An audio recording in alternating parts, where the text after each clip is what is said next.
Welcome once again. My name is Julianne Duffy, and this is my second day of posting essentially the diary of a spiritual being traveling the world. So don't mind me, I might look a little bit wet. I'm not wearing too much makeup. I'm really not wearing any makeup because I just went swimming. So just a little bit about me. If you didn't watch the last video, my name is Julianne Duffy and I am from Canada, and currently we are establishing our business in Dubai in the UAE. And I wanted to share my journey and my experiences as I am going through very much the dark night of soul journey at this moment, and what my days look like, and just what's happening as I establish myself and our business on the other side of the world. So today I started by getting up. I did a meditation, had some coffee, and did some yoga practice as I was listening to my favorite astrologer, Leo King, David Palmer, listening to his deep astrology for the day. Because what's beautiful about being here is when he goes live in the middle of the night in North America, I get to listen to it during the day, which has been quite nice. So I listened to him while I did my stretches and did my yoga. And then I went through our daily tasks. I got my daughter up. Now, she's been homeschooled, so I'm a homeschooling mom as well as this spiritual being. And she got her up and got her started on her day and what we do with her homeschooling. Now, if I can advise anybody, if you are looking at homeschooling, do it. But you need to have realistic expectations, because you are not literally bringing school home. And for the first, she's been homeschooled from the get-go. We did start with a blended program, and then when COVID happened, I took her out to do just traditional homeschooling, because I was not even happy with what my alternative school, which was never a public school to begin with, I really didn't even like what they did during the COVID era. So I've been homeschooling for many years at this point. And in the last about year and a half, I changed my strategy, because I felt like we were hitting a lot of walls, and I was really trying to push her, trying to keep up with whatever the social norm was of in the school type of idea. And when I finally surrendered, this has also been part of my spiritual evolution, when I finally surrendered and really came to an unschooling, that's really what we do. She leads the way. It was like, literally, we found this key. Her progress has increased immensely, and letting her guide it just has taken so much more stress off of me. So what her day looks like, just to give you an idea, is that she gets up. We actually started her back in her math progress. So she's technically in grade 6, but we started her on this Beast Academy online math because she really loves comic books. And this is all very much monster comics, and it's very engaging. And I went with the online version because I had looked at it years ago, early on in our homeschooling. It was quite expensive for the actual curriculum and getting the books. And ever since, in the last couple of years, they put everything online, which was a really more affordable way to get into this, and fantastic for us. So we started her back at like a chapter 2 level. She's been moving through it quite well. We've already moved her multiple chapters at this point. And some of the complexities of this math even get my brain working. So she starts with her math, and it's beautiful. I love it. So the math is fantastic. She does this History Plus, which is an online course, which is out of Alberta as well. But it's online too. And when we are in Alberta, she does do classes with them. And then she moves on to that, which is more science and social based curriculum with that. Then she does a spelling, because spelling is a difficult thing. So for her has been a struggle. So we practice spelling words. And then she does some writing, and she has been journaling as well as making a scrapbook. And then today, added on that, she was in charge of making lunch. Some success, some interestingness, as all goes when you can start adding the home ec feature into that. And at our home, we have a electric stovetop oven. Here it's gas, and so I think that was part of the issue with it. But it was an interesting learning for her and doing that and being in charge of that. And then of course she had to have her responsibilities. Today she was in charge, because we are now staying in Airbnb for this next month or so, and she was in charge of vacuuming. So that was kind of her chore on top of making the lunch. And then she's allowed to then go into what she wants. And this was another thing I had to surrender to. She'd been bugging me about having a YouTube channel. Bugging. And I finally consented about a month and a half ago, before we came out. I said, okay, fine. I will let you have a YouTube channel. My only criteria is that there's no personal information, and you're not putting your picture, you're not putting your own face on it. And that was the criteria. Well, she's ran with it. What she's learning is she's learned how to use Canva. She's learned how to use CapCut. She's making these videos, because that's pretty much what she went into for the rest of the afternoon, was developing some videos. And she is having success faster than my husband and I have had success. She is really in tune with it. It is definitely something she is excelling with. And so when I surrender to the things she wants to do, it is amazing how much more growth, and this skill is invaluable. You learn how to do videos, you learn how to be able to sell yourself, how to make these things and use these tools. She's learning things that can create future and jobs for her, and knowing how to use these type of technologies. So it was, it's really, really great, even though some of them, not gonna lie, I don't really understand these videos. So she's in this gacha era of these videos, and if you're younger you might understand them. Some of them I totally get, some I'm like, can you explain what's happening to me? And then she rolls her eyes because I'm just old and outdated and don't know what's going on. So it's quite interesting and kind of funny.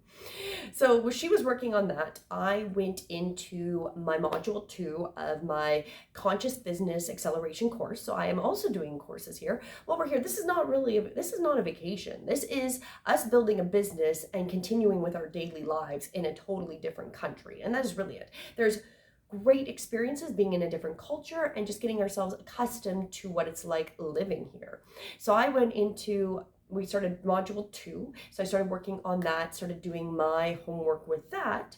And then we took a break and we went out to the pool. So that's where I am at this point. What I really love about my Airbnb, and this is why we chose it, was that not only do we have a beautiful deck, so I did my yoga practice outside today, which was wonderful out in the sun. Literally 10 feet from our deck is the pool. Like outside this window you can see here, there's a lifeguard sitting literally like a couple feet, because I have a deck that kind of goes all the way around to our front as well. And then he's sitting on the other side, the lifeguard, and the pool is right there. And that was a huge feature because I don't really like walking through the lobby wet or wearing my swimsuit or any of that stuff. So that is fantastic. It makes it so easy to do it. And one thing I've also found out since being here is how much I really do enjoy swimming. Did not enjoy swimming in Canada. Anytime, we always stayed at places with pools because my daughter loved going into the pool. And if you're a parent, you know how important it is to have a pool at a hotel. But I would normally not really swim. I would normally just go into the hot tubs because I'm always so cold in Canada. In Canada, all our pools are so cold. Here, that's not the same. We are here in a warm climate and the pools are warm. The pools are enjoyable. It doesn't... I had this conversation with my mother, and she's like, well, it'd be because they would have this shock because it's warm there, and then going into a cold pool would be a shock. Well, the last hotel we stayed at 2 different hotels. We've actually stayed at 3 different hotels prior to this Airbnb. And the last hotel we stayed at had a hot tub, had an indoor warm pool, very much like the one out here. And then the outdoor pool was unheated, was very much like a Canadian pool. That was freezing. And so they do exist with these cold pools here. However, the majority are not these cold pools that we have in Canada. And I don't really understand why. I do not understand. Now I do, with all these carbon taxes and stuff that we wouldn't want to pay to heat a pool. I get that now, but that was not the case for all the rest of my years of existing, my 40 years of existing. Why are Canadian pools so cold?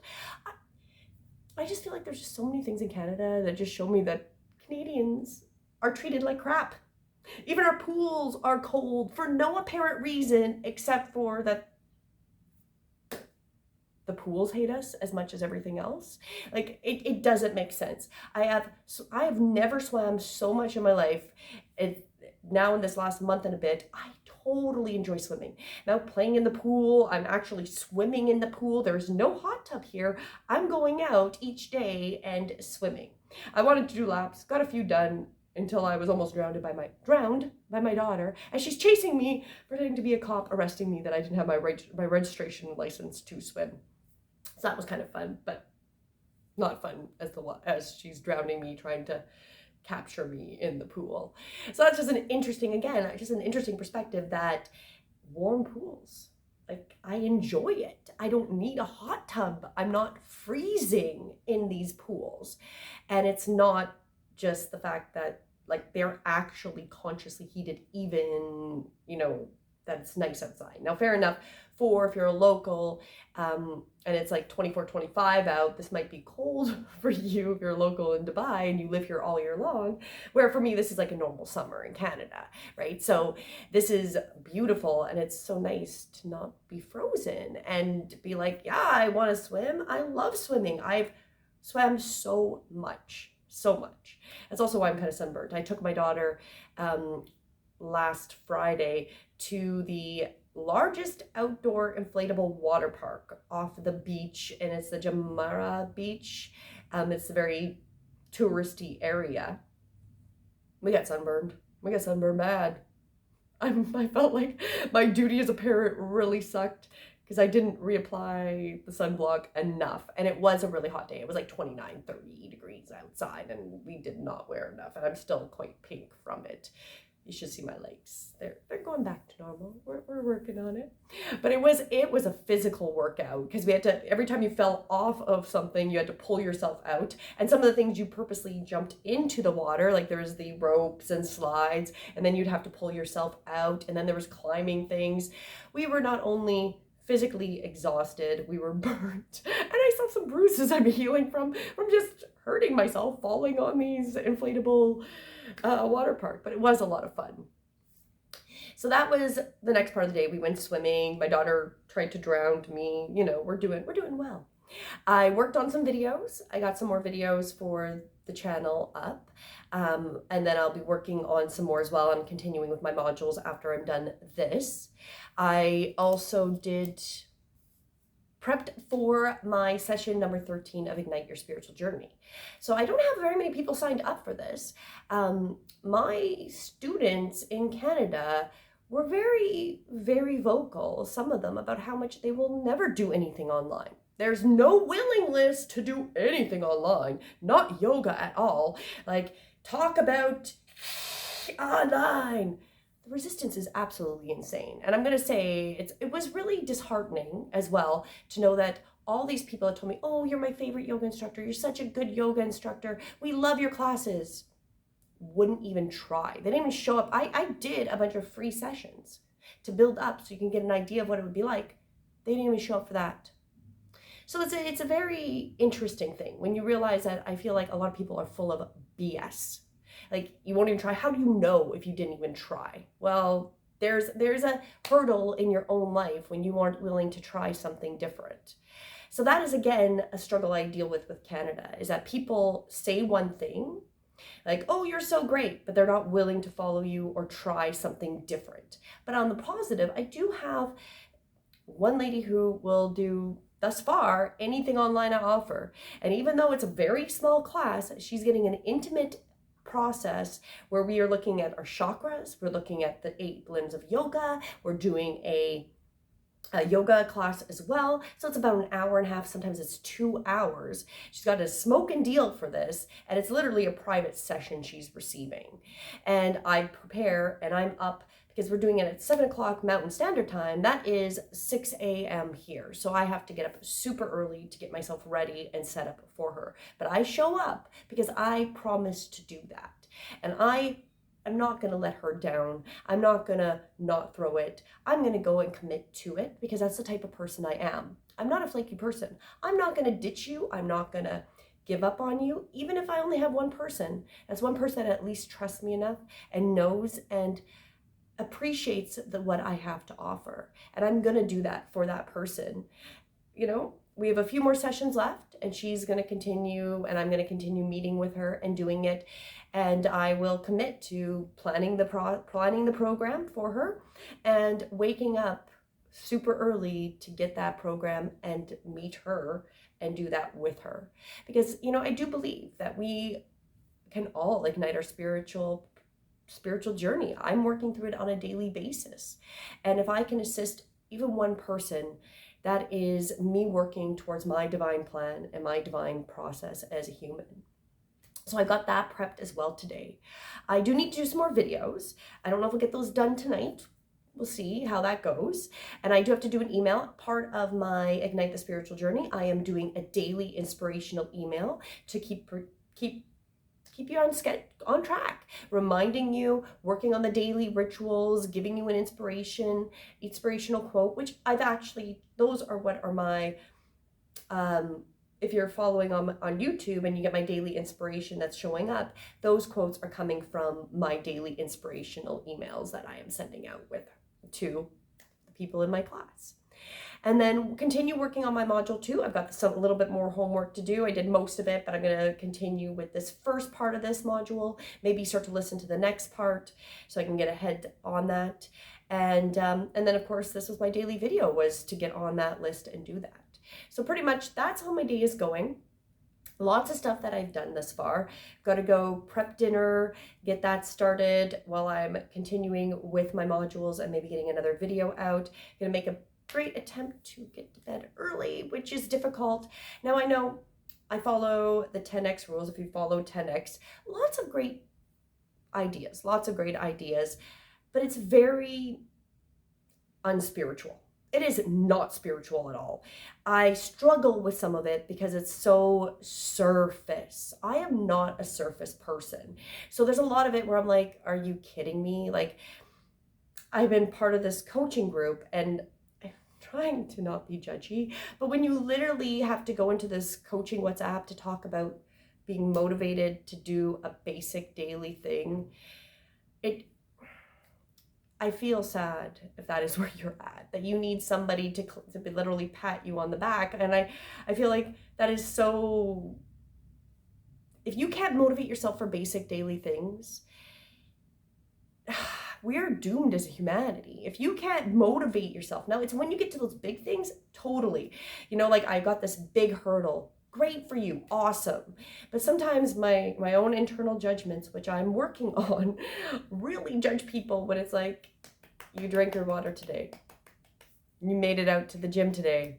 Like, I find that difficult because those should be things that, you know, are like the baby of baby steps, right? Like that is how I feel.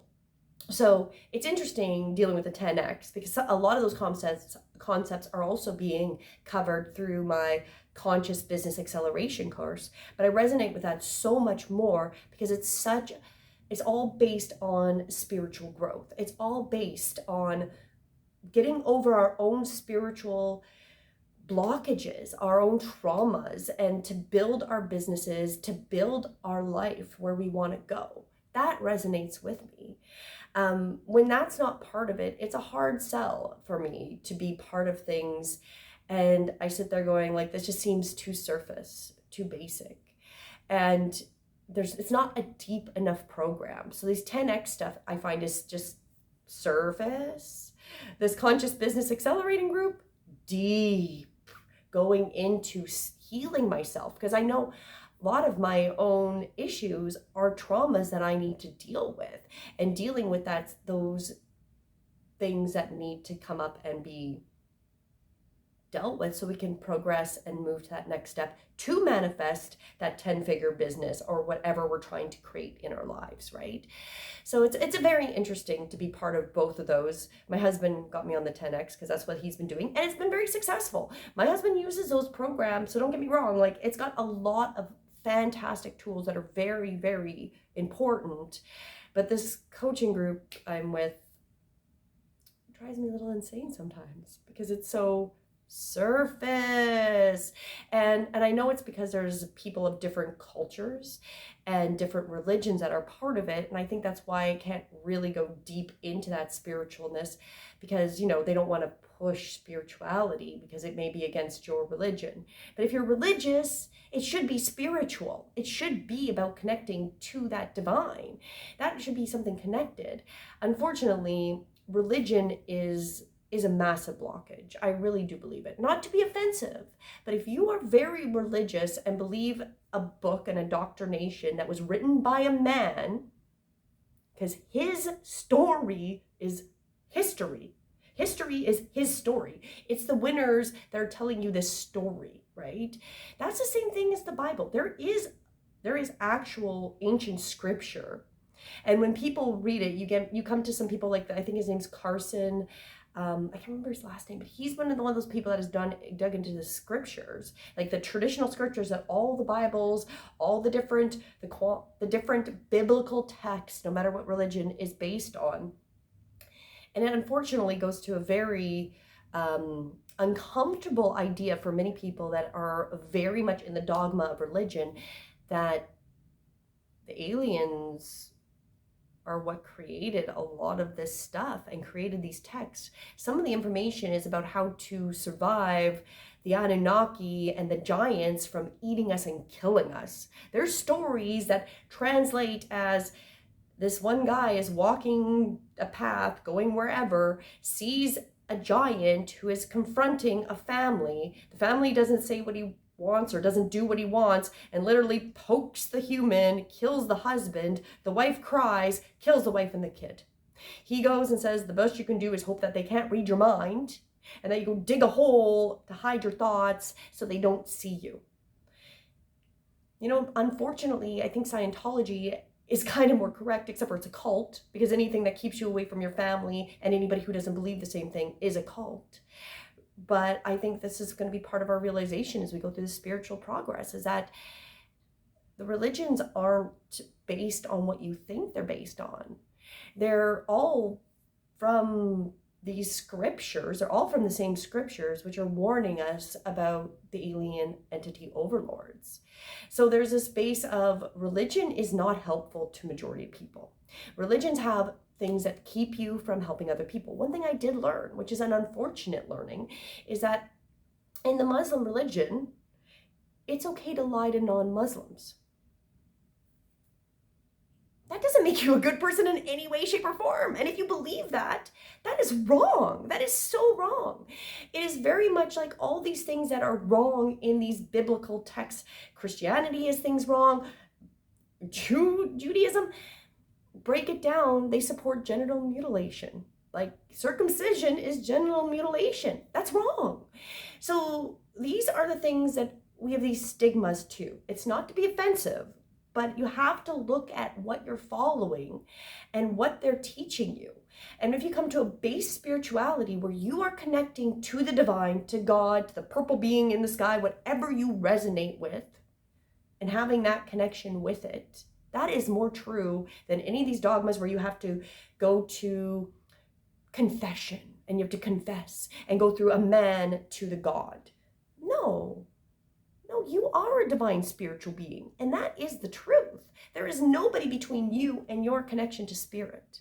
And that is something that I find is going to be a difficult thing, I think, for a lot of people as we go forward, because a lot of things are crashing down, and the religion and all that stuff is going to crash down simultaneously with all of these other things. All these things that aren't true, the stocks aren't true. You know, a lot of people go, well, invest in, if you were looking for outside the chaos, you know, having a physical asset that you own in your possession is important. I do believe that. But a lot of people say, well, you know, you need stocks or whatever into the silver and gold. No, that's not real. You don't own that. If that stock crashes, you don't own it. The markets crash, you don't own those stocks. You don't physically get a stock. Mutual funds are an imaginary percentage of something in there. It is difficult for me to invest in these imaginary things. Physically, if you have a piece of silver, you own that until somebody physically takes it and steals it from you. Same as with gold. You know, cryptos are kind of that iffy thing because they live on the imaginary internet, but you do hold them in your possession until you get scammed out of them some way, right?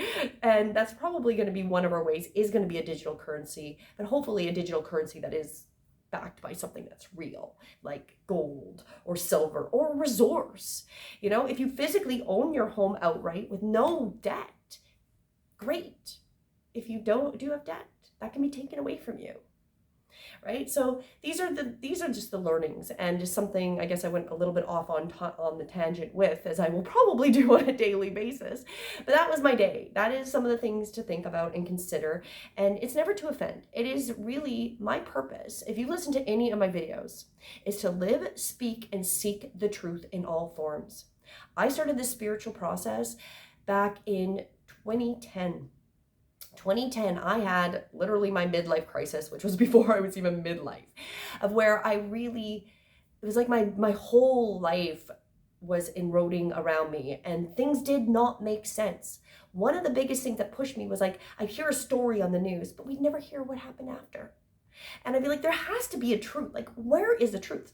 And really, when I started going through the yoga, which yoga is the science behind spirituality. It is the scientific method of how to connect to spirituality. That is what yoga is. It's not a religion. It's not. And you should never take it as a religion. And there's never anybody more important or higher than you in yoga. They may reach different limbs and might be a little bit more connected in certain ways, but it's not a hierarchy. It is a science to teach you how to connect to spirit on that deep level. And I meditated when I started doing this process through my yoga training on a daily basis about showing me the truth. And the truths I came across were so uncomfortable. And it was one after another after another. So as these things break down around me, none of it surprises me because these were truths I had already come to through my spiritual process.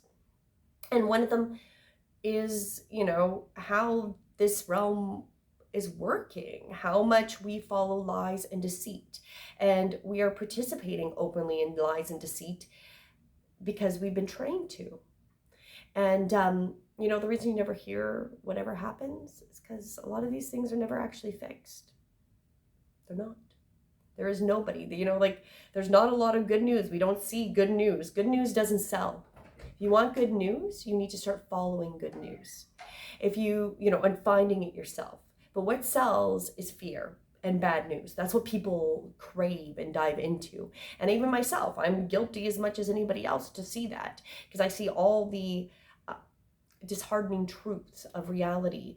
Like a new video that's come out where I think it's Clyde, he's like one of the truthers in alternative media in Canada, and he's interviewing somebody who was coerced into taking a stab and then was offered as a solution. She's now paralyzed, and her solution, because you know they kind of gaslight her saying that they don't know what caused it, but she is now paralyzed after that, where she was never paralyzed before this stabbing as she was coerced into. Then the solution through the Canadian government was MAIDS. And if you're not sure what that is, that's medically assisted induced suicide. That's what it is. It's suicide. And I've been waiting for these stories to show up.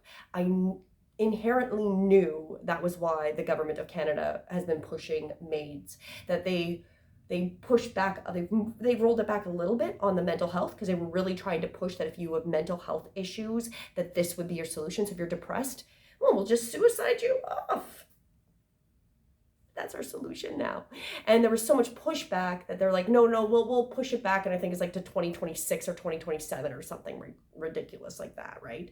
But I'm like, this is going to be the way that they're going to try to cover up the people that are injured from taking the stab, taking this supposed solution that nobody really wants to talk about what is actually happening to people that have taken it. People are not doing good. Majority are not healthier now than they were before. We wonder why there's suddenly fourth stage cancers out of nowhere. I was listening to a doctor recently who was talking about the amount of 30 and 40-year-olds that are coming in with Alzheimer's symptoms. The amount of people that he's actually seeing that are literally sterile, like not even one sperm that's alive. You start to look at these things and you're hearing them from people who are trying and have been trying to talk about it. It is disconcerting. It's very disconcerting because people don't want to believe that the entities that they put their trust into are not trustworthy and don't have their health in mind. It does look a lot like the DE population agenda. And then if you are injured, the solution is in Canada to just medically induce suicide. It's so sad. There's nothing here that calls more than igniting our spiritual connection, because the only way out of this is connecting to our divine. Because if you were already connected to the divine, you were already not falling for this, but there might be a lot of anger like I felt. There might be a lot of other things that are keeping you disconnected from continuing to trust the divine timing, that these things are going to come out, the truth is going to come out. And if you need that assistance, that is what my purpose here is. I have decided my purpose is to be a divine path liaison, because I feel coaching is passe. Oh my goodness, not to be super judgmental, but everybody that calls himself a life coach, we consistently meet in business scenarios that aren't motivated in their own life. So how can you coach as a business coach and you're not successful? So how are you coaching businesses if you're not even a successful business coach? And then you're a life coach, but you need coaching. This is kind of the weird irony of it. And I never ever say that I am perfect in any way, but I can definitely help assist you and guide you and liaison you through this divine path. So if you're interested, please do go to my website and check it out. I will be doing more offerings as we go forward. And I know it's got to be a little long, but that is the day. That is my day. And this is the stuff that goes through my mind. And this is my sharing of my day. And I'm going to continue doing this because there has to be somebody that speaks it. I don't hear it a lot. I don't hear people seeking the truth, speaking the truth. And, there's not a lot of that. They're covering it up with fluff, trying to make everybody feel better. Unfortunately, I can't make you feel better about the lies, but I can assist you through acknowledging what is happening and then working through these things, because that is what I'm doing. And that is what I've been doing my entire life, is coming to truths that were uncomfortable, digesting them, finding my internal intuition, guidance, the trust in the divine. And every time I make it through these hurdles, I become bigger and more powerful and more connected.